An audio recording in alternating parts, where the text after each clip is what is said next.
There are many reasons why I believe the topic of cosmology and a flat Earth matters.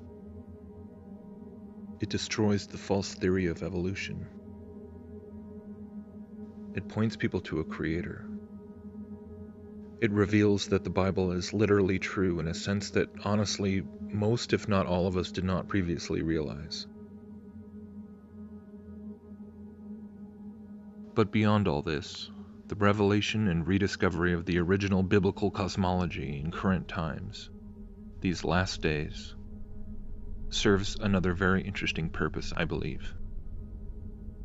A very poignant and powerful eschatological purpose. Because unlike virtually all other modern attempts to defend creationism, debunk evolution, or expose the satanic deceptions of this fallen worldly system, the difference here is that it takes you all the way back to square one. All the way back to questioning practically everything you were taught in your government-backed education. Questioning everything you grew up being programmed to believe through the television. Questioning almost everything you thought you knew about the cosmos and the history of mankind.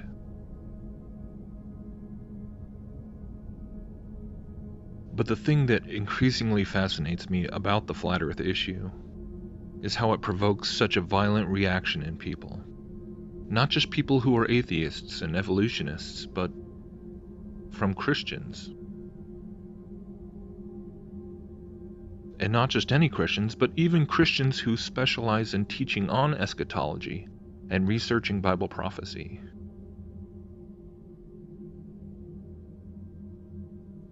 Christian teachers whose entire ministries, whose entire careers basically, have in many regards centered around warning people about the mark of the beast system, which the Bible prophesies about in the book of Revelation, and we can see being rapidly constructed all around us right now. They talk about the mark of the beast, how it might actually be connected to Genesis 6 and have some genetic component, the transhumanist agenda, the alien deception, UFOs, underground government hybrid programs, the technological singularity, artificial intelligence, and on and on and on.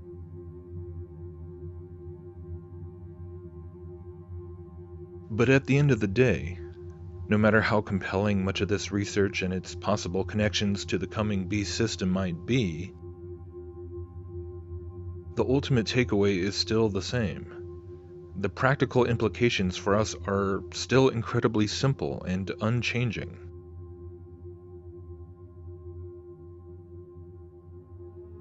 Don't take the mark.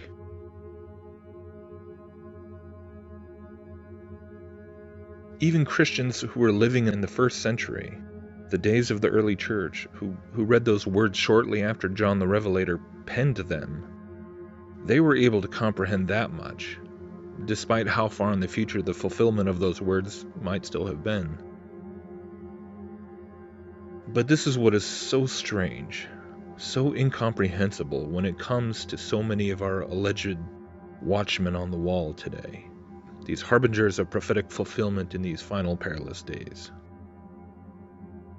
They write books and make DVDs and give lectures talking about almost every conceivable conspiratorial topic, from pyramids on Mars to the Hollow Earth to the Pope's statements about aliens, trying to decipher it all through the lens of Bible prophecy. But when it comes to the idea that the Earth could be flat, stationary, and enclosed within a firmament, just as the Bible describes, and as they all admit the ancient Hebrew authors of the Bible all believed, suddenly that topic is crazy, considered pure madness, declared as unscientific, and written off as foolishness.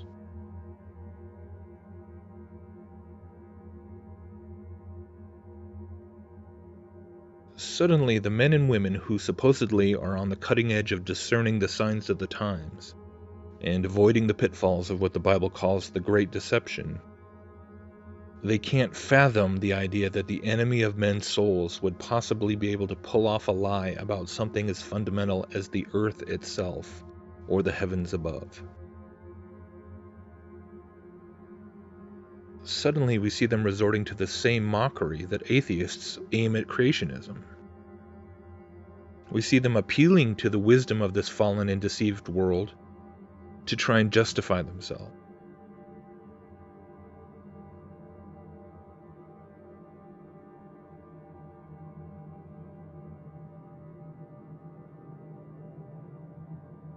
And suddenly, in all of this clamor and division and controversy, we see something being revealed that we did not quite appreciate before. We start to see just how deep this idolatrous relationship goes between the modern Christian church and the satanic systems of this world.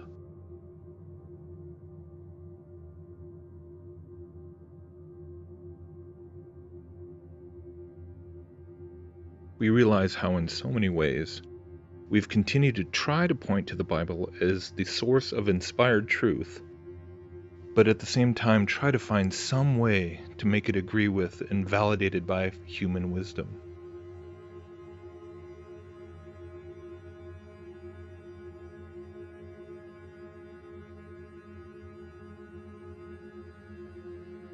And just like touching a raw, exposed nerve, the flat earth controversy cuts deep at this idolatry and pokes it right at its most sensitive point.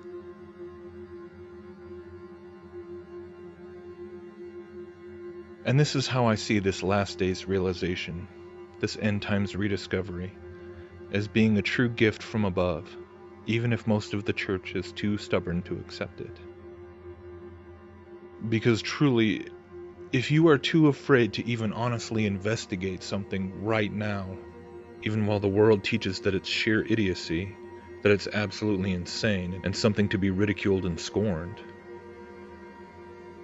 then how on earth do you seriously think you are going to fare when it finally does come time to make the decision to effectively walk away from every luxury of the civilized modern world in order to refuse to take the mark of the beast?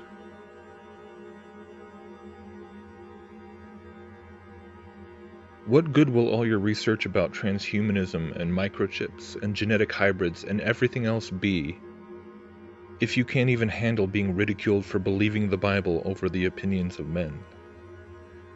Because when those days finally do come, do you not realize that being mocked or looking stupid in the eyes of the world will be the very least of what you will have to endure in order to not compromise your very soul?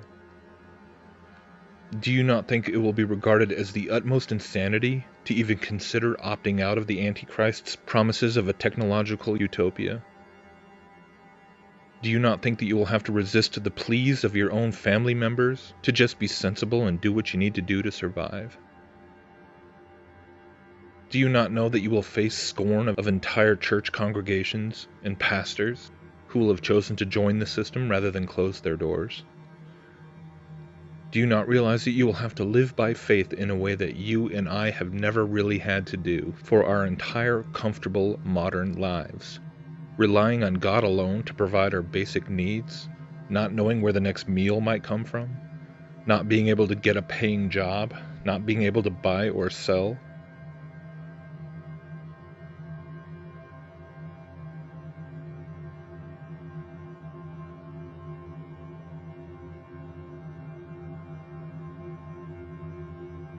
Do you not understand that most of the people you know will think you are absolutely mad, that you've turned into some fundamentalist religious quack, if you actually leave all the conveniences of modern living behind, simply because you won't just take some little mark?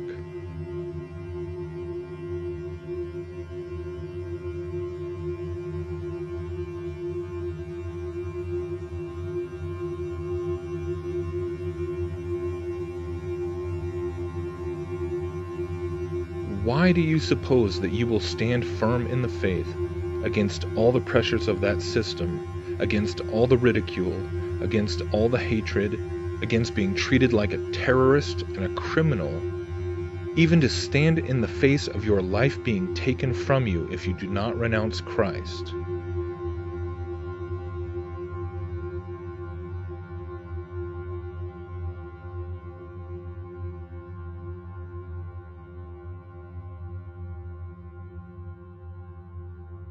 if already, right now, you are too afraid of looking stupid.